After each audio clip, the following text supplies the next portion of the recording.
இனி summer holidays கண்ணு call GT ஹாலிடேஸ்க்கு பண்ணு.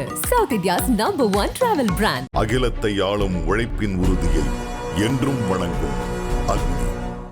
This summer, meet the magical mermaid at VGP Marine Kingdom from April 12th till May 31st, 2024. அந்த ஜெயிச்சிட்டோமாரா அப்படின்னு நீங்கள் சொன்ன ஒரு விஷயம் வந்துட்டு அன்எக்ஸ்பெக்டடாக அது அவ்வளோ வைரல். நான் நடிக்கிறப்போ எக்ஸ்பெக்ட் பண்ணதா இது கண்டிப்பாக இது வந்து அது நான் டயலாக் நடிக்கிறப்போ நானும் ஒரு நடிகனா வந்து இந்த இடத்துல இருக்கேன் அப்படிங்கிறது எனக்கும் தான் ஓடிட்டு இருக்கு. இந்த ப்ராஜெக்ட்குள்ளே பார்க்கும்போது நீங்கள் தான் அந்த ஃப்ரெஷர் மாதிரி எனக்கு தோணுது. உங்களை எப்படி அந்த செட்டில் ட்ரீட் பண்ணுவாங்க எல்லாரும்? பைத்தியம் மாதிரி நடிக்கிறது ரொம்ப சேலஞ்சிங்கா இருந்தது. பைத்தியம் கிடையாது, அது வெறித்தனமா வெறித்தனமா நீங்க பாருங்க இந்த படத்துல உங்க கேரக்டர் நீங்க அதை நீங்க அப்படி அப்படி இல்ல. நினைச்சுக்கிட்டீங்களா? இதுதான் சந்தானம் சார் பண்ணதுலேயே ஒரு பெஸ்ட் ரோல். காட்டு. ஓகே, நீங்க டக்குன்னு சொல்லுங்க. கலகலப்பு மாமா கேரக்டர் பார்த்தா.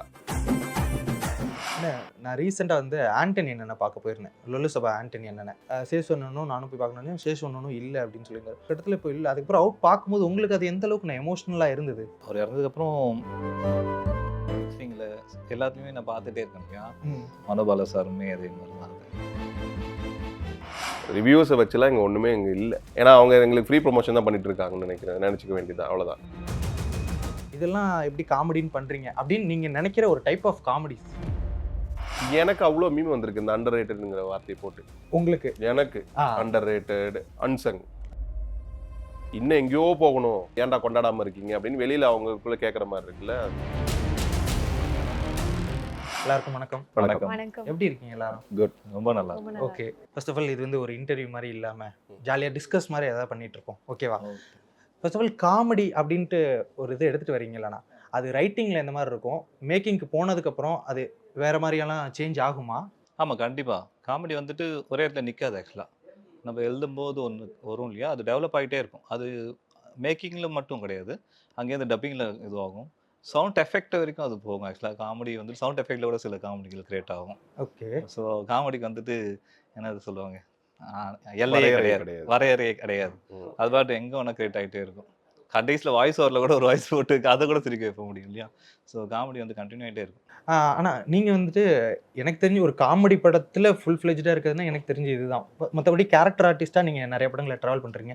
இதுக்குன்னு சொல்லிட்டு ஏதாவது ஹோம் ஒர்க் அந்த மாதிரிலாம் எதுவும் பண்ணுவீங்களா? இல்லை, இந்த மாதிரி படம் கிடைக்கிறது தான் ரொம்ப கிஃப்ட் ஒரு ஆக்டருக்கு. ஏன்னா சிரிக்க வைக்கிறது மாதிரி ஒரு டஃபஸ்ட் ஜாபே கிடையாது. அவ்வளோ கஷ்டம். நீங்கள் அவ்வளோ வந்து சீரியஸாக நாங்கள் அதை பிளான் பண்ணி அதை அந்த டைமிங்கில் ஒவ்வொருத்தரும் ரியாக்ட் பண்ணி அந்த சீனை எலிவேட் பண்ணி அந்த ஆன் ஸ்பாட்டில் அந்த டீம் சிரிக்கிற அளவுக்கு கொண்டு வரது எங்களுக்கு அவ்வளோ சேலஞ்சிங்காக இருக்கும். ஏன்னா அதுதான் ரிசல்ட். அவங்களுக்கு அது பிடிச்சிருக்கு அப்படிங்கிறப்ப தான் ரிசல்ட்டாக வந்து நம்ம ஆடியன்ஸ்கிட்டையும் அதே ரிசல்ட் எதிர்பார்ப்போம். ஓகே, இந்த மாதிரி பண்ணுறப்போ சோலோவாக 2 பேர் இருக்கிறப்போ ஒரு மாதிரியான டைமிங் இருக்கும். இப்போ இதில் என்னென்னா ஒரு 10 பேர், ஒரு 6 பேர் 7 பேர், இதில் எல்லாருமே காமெடிக்கு. நீங்கள் சந்தானம் அண்ணா, தம்பிராமையா அண்ணா, பாலசரவணன் பிரதர். ஸோ இப்படி இருக்கிறப்போ இதில் மிங்கிள் ஆகி எல்லாரோட டைமிங்க்கு ஈக்குவலாக ஒர்க் பண்ணுறது, அது நமக்குண்டான டைலாக்ல நாம் என்ன பர்ஃபார்ம் பண்ண முடியும்னு பார்க்குறது. ஸோ இது ரொம்ப சேலஞ்சிங்கான விஷயம் தான் அது. ஓகே, அது வந்து இந்த படத்தில் எல்லாருக்கிட்ட இருந்து நல்லா ஒர்க் அவுட் ஆயிருந்தது. மொத்தமாக அந்த சீனாக பார்க்குறப்போ ஆடியன்ஸ் வந்து விழுந்து சிரிப்பாங்க. என்னடா இவ்வளோ கோமாளித்தனம் பண்ணிட்டு இருக்காங்க எல்லாரும் சேர்ந்து அப்படிங்கிற மாதிரி எல்லாரும் என்ஜாய் பண்ணுவாங்க. இவங்க ஒரு பங்குக்கு நாங்களாம் பண்ணி முடிச்சதுக்கப்புறம் ஃபைனல் டச்சா வந்து அழகா தயிர் சோறு சாப்பிட்ற மாதிரி இவங்க ஒன்று ஒரு விஷயம் பண்ணுவாங்க. இவங்களோட இது வந்து நம்ம எதிர்பார்க்காத டைம்ல அடிக்கிறது ஒரு ஃபன் அடிக்கிறது.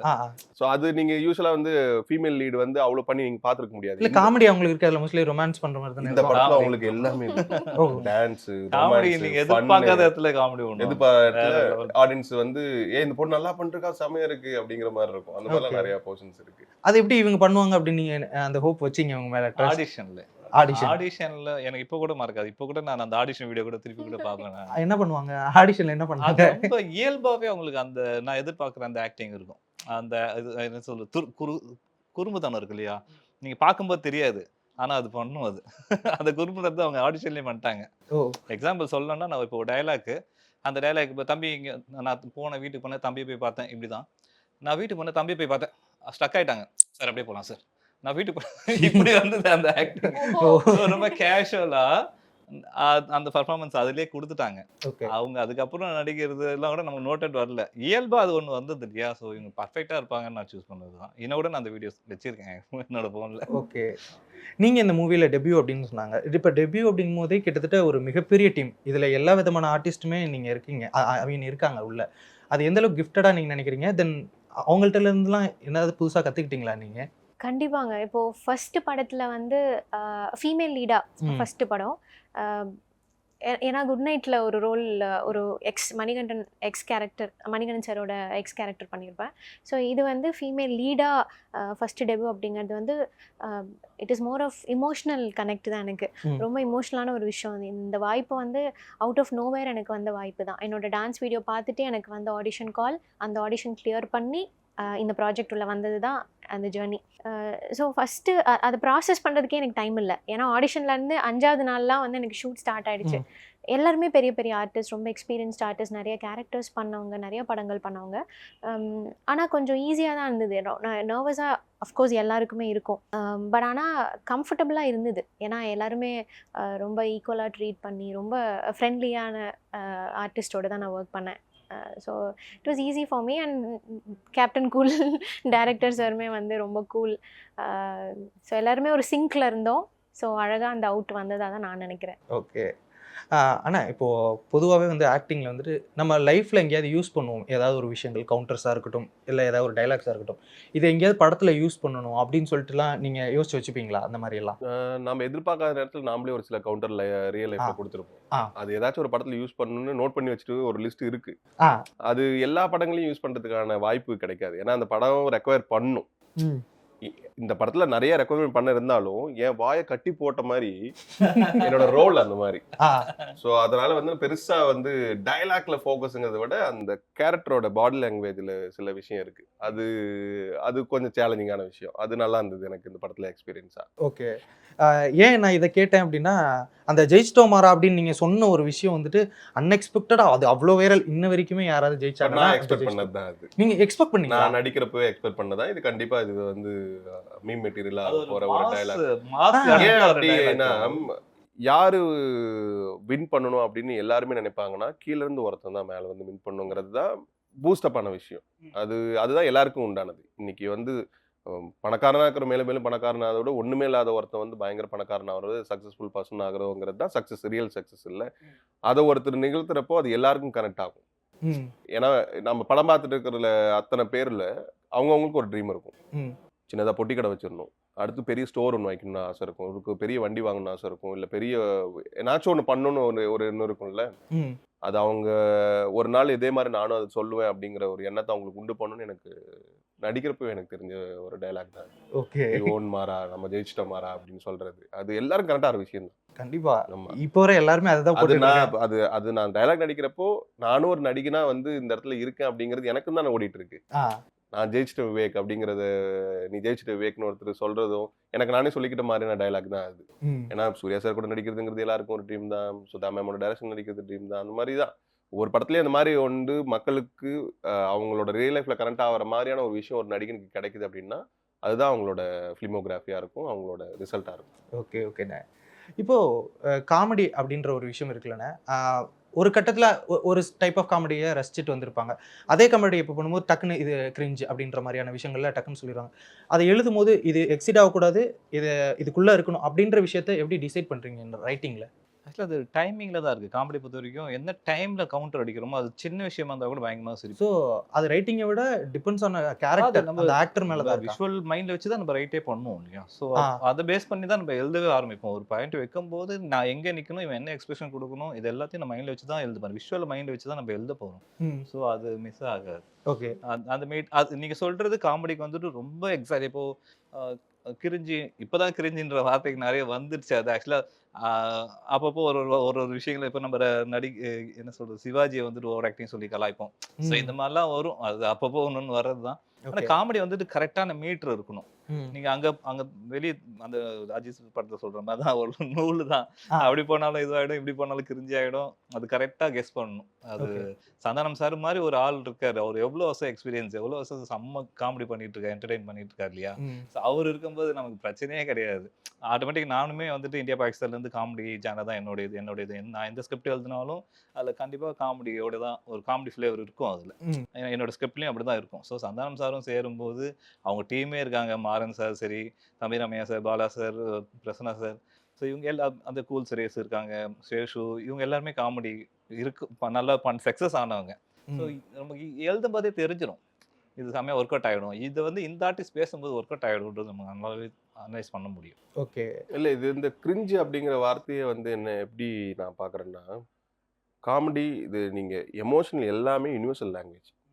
அது இந்த நாட்டுக்கு இந்த மொழிக்கு அதெல்லாம் கிடையாது. நீங்கள் மியூட் பண்ணிவிட்டு ஒரு விஷயம் பார்க்குறீங்க அப்படின்னா உங்களுக்கு ஏதோ ஒரு விஷயம் கனெக்ட் ஆகிடும். அந்த எமோஷன் உனக்குள்ளே இருக்குது. அது எந்த லாங்குவேஜுக்கும் பொருந்தாது. அது அது அது பார்டர்லெஸ். அது கிரிஞ்சு அப்படின்னா அவன் காமெடியை எந்த அளவுக்கு உள்வாங்கியிருக்காங்கிறது தான் அந்த கிரிஞ்சோட மெட்டீரியல். அவனுக்கு சில சமயம் வந்து காமெடி புரியாது. சில சமயம் காமெடி இப்போ ரசிக்கிற தன்மை குறைஞ்சி போச்சு. காமெடி ரசிக்கிறது, படத்தை ரசிக்கிறது, ஒரு சீனை வந்து ரசிக்கிறது, அவனுக்கு எல்லாம் ஃபாஸ்ட்னப்பாக இருக்குன்னு நினைக்கிறாங்க எல்லாருமே. ரொம்ப வந்து போகிறதும் தெரியக்கூடாது, வரதும் தெரியக்கூடாது, என்னை உட்கார வைக்கக்கூடாது, 2 நிமிஷம் வந்து ஸ்லோ மோஷனில் அப்படி போகக்கூடாது, ஒரு ட்ராக்கிங் ஷாட் வரக்கூடாது, இவ்வளோ இருக்குது. ரெஸ்ட்ரிக்ஷனாக வந்து அவங்களோட எமோஷனலே ரெஸ்ட்ரிக்ட் ஆச்சு. ஒரு மாதிரி அவங்களுக்குள்ள ஒரு மாதிரி பூட்டிக்கிட்டாங்க எல்லாருமே. என்னன்னா நான் ஒரு சின்ன பையன்கிட்ட பேசினப்போ என்னெல்லாம் பார்ப்பீங்க அப்படின்னு கேட்குறப்பெல்லாம் சீரீஸ் பார்ப்பேன் அப்படின்னா, அப்படியா சீரீஸ்லாம் பார்க்குற அளவுக்கு இந்த வயசுல பொறுமை இருக்குன்னு நினச்சேன். எப்படி எப்படா பார்ப்பேன் அப்படின்னா, ரெஸ்ட் ரூமில் உட்காந்து பார்ப்பேன். எப்படி பார்ப்பேன் அப்படின்னா 2x வச்சு பார்ப்பேன். ஓ அப்படி ஃபாஸ்ட்டாக எத்தனை நாளில் முடிப்பேன்? 3 நாளில் முடிப்பேன் 2x. அப்போ இவ்வளோ இப்படி தான் பார்த்துட்டு இருக்காங்க படத்தை. ஆடியன்ஸ் இப்படி தான் வந்து போகிறோம். அவங்களுக்கு வந்து இன்டு த ஃபிலிமாக மாத்திர வைக்கிறதுக்கு வந்து ரொம்ப கஷ்டம். ஆனால் அவங்களுக்கு அது ஜாப் கிடையாது, அவனுக்கு என்டர்டைன்மெண்ட். அது அந்த இன்டு த ஃபிலிமாக மாற்றணும் அப்படின்னா அது கொஞ்சம் சேலஞ்சிங் தான். நீங்கள் சொல்கிற மாதிரி நீங்கள் உண்மையாலுமே அது ஃபன் சீனாக தான் இருக்கும். ஆனால் அவன் ரசிச்சிருக்க மாட்டான். ஏன் ரசிக்கலன்னு பார்த்தா அது டைரக்டரோட தப்பே கிடையாது.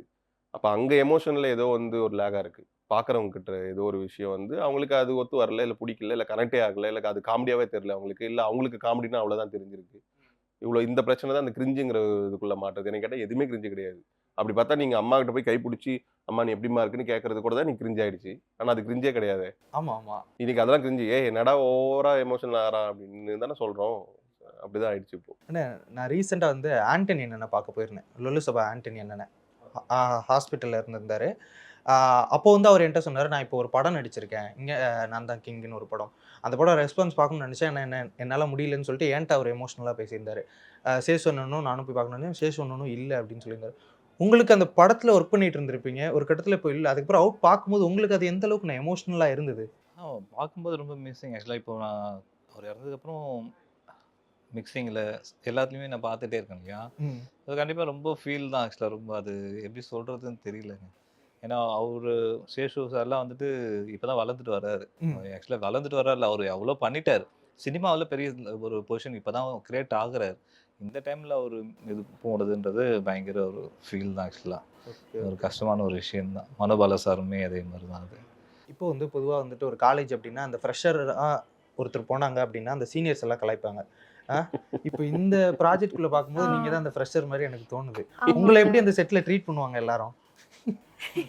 நீங்க கேட்டீங்களே, நான் இப்ப சொல்றேன் அப்படிங்கிறீங்களா? அப்படிதான் நீங்க சொல்ற மாதிரி தான் கலாச்சிட்டே தான் இருப்பாங்க. யாரு? சந்தானம் சார், தம்பி Ramya sir, Bala Saravanan sir, Vivek Prasanna sir கம்மியா, பட் ஆனா இவரும் கலாய்ப்பாரு. எல்லாரும் சேர்ந்துட்டாங்கன்னா இவரும் ரொம்ப இன்ட்ரெஸ்ட் ஆயிடுவாரு. அந்த மாதிரி தான். பட் ஆனா அது இல்லைன்னா வந்து இந்த மாதிரி ஒரு சிங்க் வந்திருக்காது. அது ரொம்ப முக்கியம். ஒர்க் ஃபன் அட் ஒர்க்குங்கிறது ரொம்ப முக்கியம்ல. ஸோ அதான் இப்போ டைரக்ஷன் டீமுமே வந்து எல்லாருக்குமே அந்த ஹியூமர் சென்ஸ் இருக்கும். அது ஸ்கிரிப்டில் மட்டும் இருக்காது, ஒரு இண்டிவிஜுவலுக்குமே அது இருக்கும். ஸோ எனக்கு இந்த ரோல் வந்து செம சேலஞ்சிங்காக இருந்ததுங்க. பைத்தியம் மாதிரி நடிக்கிறது அப்படின்றது ஒண்ணு இருக்குல்ல, ரொம்ப சேலஞ்சிங்கா இருந்தது. பைத்தியம் கிடையாது, அது வெறித்தனமா வெறித்தனமா. நீங்க பாருங்க இந்த படத்துல உங்க கேரக்டர் பைத்தியம் நினைச்சாங்க. நீங்க அப்படி இல்ல, அப்படி நினைச்சாங்க. அது அப்படி நீங்க அதான் வரப்போகுது. பைத்தியமாக முதல் படத்திலேயே பைத்தியமாக நடிச்சிருக்கும். படம் ரிலீஸ்க்கு அப்புறம் இத பாப்பாங்க. ரிவ்யூவர்ஸ்லாம் வந்துட்டு ஹீரோயின் வந்து லூஸ் மாதிரி நடிக்கிறாங்க அப்படின்ற மாதிரி ரிவ்யூலாம் வைக்கிறாங்கல்ல, அதெல்லாம் நீங்க பாப்பீங்களா? இதுக்கு அப்படி ரிவ்யூ வந்துரும் நீங்க அந்த நினைக்கிறீங்க? மாதிரி இதுக்கு வராது. அந்த மாதிரி இது வராது. அந்த மாதிரி character கிடையாது. ஆ, ரிவ்யூஸை okay. பத்தி நாங்க கண்டு அதை தூர தள்ளி ரொம்ப வருஷம் ஆச்சு. ம். ரிவ்யூஸை வச்சுலாம் இங்க ஒண்ணுமே இங்க இல்ல. அது ஒரு பிசினஸ் ஆயிடுச்சு அது. அதனால அதை கன்சிடரே பண்றது கிடையாது, எப்பவுமே பண்றது கிடையாது. ரியல் ஆடியன்ஸ் என்ன ரிசல்ட் கொடுக்குறாங்கிறது ப்ரொடியூசருக்கு தெரியும், டைரக்டருக்கு தெரியும். இதுக்கு நடுவில் வர்றது அவங்க எங்களை வச்சு பிசினஸ் பண்ணி சம்பாதிச்சுக்கிறாங்க, அவ்வளவுதான். அதனால அவங்கள பாதர் பண்ண வேண்டிய அவசியமே இல்லை, அது அவங்களோட வேலை. ஏன்னா அவங்க எங்களுக்கு ஃப்ரீ ப்ரொமோஷன் தான் பண்ணிட்டு இருக்காங்கன்னு நினைச்சுக்க வேண்டியது அவ்வளவுதான். ஓகேண்ணே. இப்போ பொதுவா ஒரு கருத்து இருக்கு, என்னன்னா காமெடி படம்லாம் வந்துட்டு அது நார்மல் கமர்ஷியல் தானேப்பா அப்படின்ற மாதிரி சொல்லுவாங்க. சீரியஸாக எடுத்து அது வந்து ஒரு உலக சினிமா, இட்ஸ் ஆர்ட், இது கொண்டாடணும் அப்படின்ற மாதிரியான ஒரு விஷயம் சொல்றாங்கல்ல. அதெல்லாம் பார்க்கும்போது ஒரு காமெடி மூவிஸ் ரைட்டர்ஸா உங்களுக்கு அது எப்படி எப்படி இருக்கும்? என்ன வெறும் காமெடி மூவி ரைட்டர் தான் நீங்க? இல்ல நீங்க இந்தியா பாகிஸ்தானும் ஆமா, எடுத்திருக்கீங்க, இப்போ இப்போ இது பண்ண எடுத்தீங்க, ரெண்டுமே ஒரு காமெடி. அதுவும் கஷ்டம்னு எங்களுக்கு தெரியும், பட் காமன் ஆடியன்ஸ் அப்படி பார்க்க மாட்டாங்கல்ல காமெடி மூவிஸை, அதுக்காக கேட்குறேன். இல்ல அப்படி இல்ல, காமெடி படங்கள் பண்ணி எவ்வளவு சக்சஸ்ஃபுல் டைரக்டர்ஸ் இருக்காங்க. இப்போ சுந்தர் சி சார்லாம் இப்போ வரைக்கும் காமெடி பண்ணிட்டு இருக்காரு. ஸோ அப்படி கிடையாது. இப்போ நீங்க சேனல், டிவி சேனல் எடுத்து பார்த்துக்கிட்டீங்கன்னா உங்களுக்கு சாங்னு ஒரு தனி சேனல் இருக்கும், காமெடின்னு ஒரு தனி சேனல் இருக்கும். காமெடிக்கு அவ்வளோ வேல்யூ இருக்கு ஆக்சுவலாக. இப்போ வரைக்கும் நம்ம எவ்வளோ சீரியஸான படங்கள் வந்திருக்கு இல்லையா, அதெல்லாம் நம்ம மைண்டில் இருக்கான்னு தெரியல. அந்த கவுண்டர் மணி சார் பண்ண காமெடியும் அதுக்கு முன்னாடி நடிச்ச அவங்களோட காமெடியும் நம்ம இன்னும் பார்த்துட்டே இருக்கோம். அது படத்தோட பேர் கூட தெரியாது. ஸோ காமெடிக்கு அவ்வளோ ஒரு லைஃப் இருக்கு. அது அவ்வளோ படம் முடிஞ்சதுக்கு அப்புறமும் ஒரு ஆடியன்ஸ் ஒரு படத்துல அதிகமா பார்த்துருக்கான் அப்படின்னா அது காமெடி ஃபுட்டேஜ் அதை மட்டும்தான் இருக்கும். ஏன்னா அதுதான் அவங்களோட செஸ் பஸ்டிங். கண்டிப்பா நீங்க சொல்ற மாதிரி உலக சினிமா அப்படிங்கிறது அது ஒரு கேட்டகரி, அது அதுக்குண்டான ஆடியன்ஸும் இருக்காங்க. அதை டார்கெட் பண்ணி மட்டும்தான் அந்த மாதிரி மூவிஸ் வரும். அதுக்குண்டான பிஸ்னஸ் அது மட்டும்தான் நடக்கும். இங்கே எல்லாமே பிஸ்னஸ் தான். அந்த பிஸ்னஸில் காமெடிக்கு வந்து எப்பவுமே வந்து ஒரு ஹை வேல்யூ இருக்குது. அதை ப்ராப்பராக கொடுத்துட்டோம் அப்படின்னா அவர் சொன்ன மாதிரி சக்ஸஸ்ஃபுல்லான ஒரு ட்ராக் போயிட்டு. வடிவேல் சாரே பார்த்தீங்கன்னா நடுவில் கொஞ்சம் கேப் விட்டார். ஆனால் அவர் அடித்த கவுண்டர்ஸ் மீம்ஸ்ல அடுத்த 50-60 வருஷத்துக்கு வந்து மீம் மெட்டீரியல் இருக்குல்ல, அவர் போட்டு வச்சது. இன்னைக்கு வரைக்குமே யாராச்சும் ஒன்று பேசிட்டு இருக்கோம், ஒன்று தேவைப்படுது அப்படின்னா நம்ம அவ்வளோ பேர் கொடுத்துட்டு போனது தான் நம்ம வந்து கிரியேட் பண்ணிட்டு இருக்கோம். அப்போ நடிச்சது இப்போ 30 வருஷம் முன்னாடி, 40 வருஷம் முன்னாடி, 10 வருஷம் முன்னாடி. ஆனால் இன்னைக்கு வரைக்கும் அது ரிலேட் ஆகுது அப்படின்னா அவங்க அவ்வளோ வந்து ரொம்ப அஹேடான ஒரு விஷயத்த பண்ணிட்டு தான் போயிருக்காங்க. ஓகே, இப்போ ஃபைனலாக இப்போ படம் சார்ந்து இல்லாமல் ஒரு ஜாலியாக ஒரு ரேபிட் ஃபயர், ஜாலியாக நீங்கள் ஓப்பனாக சொல்லலாம், இது அந்த அளவுக்குலாம் ஒன்றும் இதாக இருக்காது, ஓகேவா? இதெல்லாம் ஒரு காமெடியாடா, இதெல்லாம் எப்படி காமெடின்னு பண்ணுறீங்க அப்படின்னு நீங்கள் நினைக்கிற ஒரு டைப் ஆஃப் காமெடிஸ் ஏதாவது டக்குன்னு சொல்லுங்கள். சேம் क्वेश्चन ப்ரோ எல்லாருக்கும்? இல்ல யாராவது ஒருத்தவங்க டக்குன்னு சொல்றவங்களா சொல்லிரலாம். அப்படி நீங்களே டக்கு சொல்றீங்க. டக்கு அவங்க டக்கு மட்டும் விவேக் சார் காமெடி நினைச்சிட்டு பண்ற காமெடி எல்லாமே இதெல்லாம் ஒரு காமெடி தான். அப்படியா? அப்படி வச்சுக்கலாம். ஓகே, அந்த இதுல யாருக்கா கருத்து இருக்கா உங்களுக்கு? நான் என்ன ஆன்சர் பண்ணேன்னா அவங்க பண்றது அவங்க காமெடி நினைச்சிட்டு அடுத்தவங்களை ட்ரீட் பண்றாங்கல்ல, அதெல்லாம் ஒரு காமெடியா நான் நினைக்கிறேன். அவங்களுக்கு மட்டும் அவங்க நினைச்சுப்பாங்கல்ல நான் காமெடி பண்றேன், நான் காமெடி பண்றேன். ஸோ இது டன். இவர் ரொம்ப அண்டர்ரேட்டடான ஒரு காமெடி ஆக்டர் அப்படின்னு நினைக்கிறேன், ஒரு ஆக்டர். அதாவது இது இவங்களுக்கு தான் இந்த கேள்வி அப்படிலாம் கிடையாது, டக்குன்னு யாருக்கு தோணுதோ அவங்க சொல்லிடலாம். யாரா சொல்லுவாங்க? யாரா சொல்லுவாங்க தெரியல, இவங்க போய் திரும்பி டக்குன்னு சொல்லுங்க. Underrated. பேரு தான் ரேபிட் ஃபயர்னு இருக்கு. ஆமா, ரொம்ப slow-ஆ இருக்கு. ஏன்னா क्वेश्चन அவ்வளவு காம்ப்ளிகேட், அவ்வளவு பேர் இருக்காங்க. ஏன்னா காமெடியில எங்கேயோ ஒரு இடத்துல அவங்க நம்மள சிரிக்க வச்சிருப்பாங்க அவங்க. ஆனா இவங்க அண்டர்ரேட்டடா இருக்காங்களே, ஏன் இவங்களுக்கு இவ்ளோ ஃபேம் வரல இந்த ஒரு காமெடி ஆக்டருக்கு? இவர் பண்ணது எல்லாமே நல்லா. எனக்கு அவ்வளவு மீம் வந்திருக்கு இந்த அண்டர்ரேட்டட்ங்கிற வார்த்தையை போட்டு. உங்களுக்கு? எனக்கு அண்டர்ரேட்டட், இன்னொன்னு ரிப்பீட் ஆகும் அண்டர்ரேட்டட், அப்புறம் வந்து அன்சங் அன்சங் ஹீரோ அப்படிங்கிற அந்த இது எனக்கு நிறைய தடவை வந்திருக்கு. ஓகே, இது படிக்கிறப்ப எனக்கு வந்து ஃபர்ஸ்ட் புரியல எதை வச்சு சொல்றாங்க அப்படின்னு. இந்த ரீச் வச்சுதான் இன்னும் எங்கேயோ போகணும், பட் ஏதோ ஒரு அவங்களுக்கு வந்து மிஸ் ஆகுது, ஏன்டா கொண்டாடாம இருக்கீங்க அப்படின்னு வெளியில அவங்களுக்குள்ள கேட்குற மாதிரி இருக்குல்ல. எல்லா ஆர்டிஸ்ட்டுக்குமே அது எல்லா படத்துலையுமே பொருந்தும். என்னை கேட்டால் சக்ஸஸ் ஆனவங்களுக்குமே அது பொருந்தும், சக்ஸஸ் ஆகாதவங்களுக்கும் பொருந்தும். அப்படிதான் பர்டிகுலராக சொல்றதுக்கு ஒன்றும் இல்லை. அந்த நேரம் கிடைச்சோன்னு அவங்க அடிச்சு எல்லாருமே வெளியே வந்துருவாங்க. ஓகே, இதுதான் சந்தானம் சார் பண்ணதுலேயே ஒரு பெஸ்ட் ரோல், அதாவது காமெடின்னு கிடையாது, பெஸ்ட் ரோல் அப்படின்னா சொல்லலாம். எனக்கு பிடிச்சது உங்களுக்கு பிடிச்சது? அதாவது ஹீரோ எல்லாமே ஏதோ ஒரு கேரக்டர் பெஸ்ட் ரோல் இதுதான். எனக்கு வந்து அந்த காட்டுப்பூச்சி ரொம்ப பிடிக்கும். காட்டுப்பூச்சி. ஓகே, அந்த காட்டுப்பூச்சி. ஓகே, நீங்க டக்குன்னு சொல்லுங்க. கலகலப்பு மாமா கேரக்டர். கலகலப்பு. ஓகே ஓகே ஓகே, நல்ல சூப்பரா பண்ணிருப்பாரு. ஓகே சார் பார்த்தா சந்தானம் சார் டைலாக் டக்குன்னு சந்தானம் சார் சொன்னா என்ன டைலாக் ஞாபகம் வரும்? அது உங்களுக்கு? அதான் 1000 ஃப்ரெண்ட்ஸ் வச்சிருக்கிறவன்லாம் நல்லா இருக்கான் அந்த மாதிரி. எனக்கு நிறைய இருக்கு அவருடைய இது. ஓகே, அது கலகலப்பெல்லாம் எக்கச்சக்கமா பண்ணி வச்சிருக்காரு. ஓகே. அது மொட்டை மாடல காய வச்சு வத்தலும் அந்த கருத்து. ஓகே. அதனால அவன் தமிழ் சினிமால ஹீரோயின் அப்படின்னு சொல்லிட்டா இதை ஏன்டா டிஃபால்ட்டா இதை வச்சிடுறீங்க ஹீரோயின்னாலே அப்படின்னு நீங்க நினைக்கிற ஒரு விஷயம், டெம்ப்ளேட் அப்படின்ற ஒரு விஷயம். Beauty shots, beauty shot. Objectify பண்ணுறது, பியூட்டியாக அழகாக இருக்கணும் ஹீரோயின்ன்ற ரோல், அழகாக இருந்தால் ஹீரோயின் ஆயிடலாம் அப்படின்றது. ஓகே. அழகுன்னு ஒன்று கொண்டு வந்ததே சினிமா தான். அதுவே பிரேக் பண்ணணும் முதல்ல. ஓகே. அது நிறைய பேர் பிரேக் பண்ணியிருக்காங்க. Mahendran sir, Balu Mahendra sir. அது மாதிரி கலரை வச்சே முதல்ல பண்ணக்கூடாதுங்கிற அது அதில் இல்லை. ஆனால் என்னன்னா இப்போ எல்லாம் ஆடியன்ஸ் எதிர்பார்க்கறத கொடுத்தாக வேண்டிய கட்டாயத்தில் வந்து இருக்கும். ஸோ அதனால தான் வந்து இந்த இந்த இந்த டிபேட்லாம் வர வேண்டிய சூழ்நிலை இருக்குது. இல்லைன்னா வந்து எல்லாருமே பர்ஃபார்மர் தான். எல்லாருக்குள்ளேயும் ஒரு ஒரு விஷயம் இருக்குது. எல்லார் படங்களையும் நம்ம பார்த்துருக்கோம் ஃப்ரம் த பிகினிங். 30 வருஷம் முன்னாடி இப்படி படம் கிடையாது. இல்லை நம்ம எல்லாம் மாதிரி தான் வந்திருக்கோம். மகேந்திரன் சார் படத்தை பார்த்துருக்கோம், ஸ்ரீதர் சார் படத்தை பார்த்துருக்கோம், பாலச்சந்தர் பார்த்துருக்கோம், பாரதியார் சார் படம் பார்த்துருக்கோம். எல்லாம் கடந்து வர வர வர எவ்ரி 10 இயர்ஸ் 20 இயர்ஸ்க்கு வந்து அப்ஸ் அண்ட் டவுனாக ஒரு மாதிரி கம்ப்ளீட்டாக சேஞ்ச் ஆயிருக்கு இண்டஸ்ட்ரி. ஸோ அது பிரேக் ஆகிட்டே இருக்கணும். அது நடந்துட்டு தான் இருக்காது. நீங்கள் ஒரு பக்கம் பார்த்தா ஒரு மாதிரி படம் வந்துட்டு தான் இருக்குது, ரசிக்கிறோம். அதில் அன்யூஷுவலான ஹீரோயின்ஸ் தான் போட்டிருக்கோம் இது வரைக்கும். அதை இவங்க பேட்டர்னில் ஜென்ரலாக காமன் பேட்டர்னில் ஒன்று வச்சிருக்காங்களே, ஹீரோனா இப்படி இந்த ஃபீச்சர்ஸில் இருக்கணும், ஹீரோயின்ஸ் இப்படி இருக்கணும்னு. அது உடைக்கிற மாதிரி படங்கள் வந்துட்டு தான் இருக்குது. பிஸ்னஸ் ஒரு பக்கம் நடந்துகிட்டே இருக்கும், இது ஒரு பக்கம் நடந்துட்டு இருக்கும். ஒரு கட்டத்தில் பிஸ்னஸ் இது ரெண்டுமே ஒரு மிங்கிள் ஆகி கரெக்டான ஒரு பிளாட்ஃபார்மில் கிரியேட் ஆகும். ஓகே. Thank you so much. நிறைய விஷயங்கள் பகிர்ந்துக்கிட்டீங்க. உங்களுடைய நேரத்திற்கும் கருத்திற்கும் நன்றி. தேங்க்யூ. தேங்க்யூ. இனி சம்மர் ஹாலிடேஸ் கண்ணு கால் ஜிடி ஹாலிடேஸ்க்கு பண்ணு. South India's #1 travel brand. அகிலத்தை ஆளும் உழைப்பின் உறுதியை என்றும் வணங்கும் அக்னி. This summer, meet the magical mermaid at VGP Marine Kingdom from April 12th till May 31st, 2024.